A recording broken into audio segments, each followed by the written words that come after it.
Hello అండి. బయట వర్షం పడుతుంటే వేడివేడిగా మిరపకాయ బజ్జీలు తినాలని ఎవరికైనా ఉంటుంది కదా. ఎవరైనా చేసి పెడితే ఇంకా బాగుంటుంది.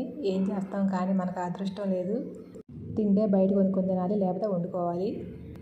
మిరపకాయ బజ్జీ అంటూ బంగాళాదుంప ముక్కలు చూపిస్తున్నాను అనుకుంటున్నారా?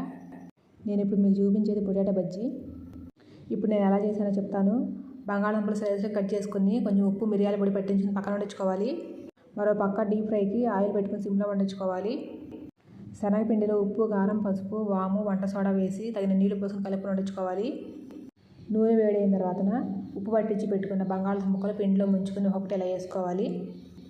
ఫ్లేమ్ మీడియంలో పెట్టుకోవాలి, లేదంటే లోపల బంగాళాదుంప సరిగ్గా ఉడకదు. రెండు వైపులు బాగా వేగిన తర్వాత ఒక ప్లేట్లోకి తీసుకుని పక్కన ఉల్లిపాయ ముక్కలు, నిమ్మకాయ పెట్టుకు తింటే చాలా బాగుంటాయి.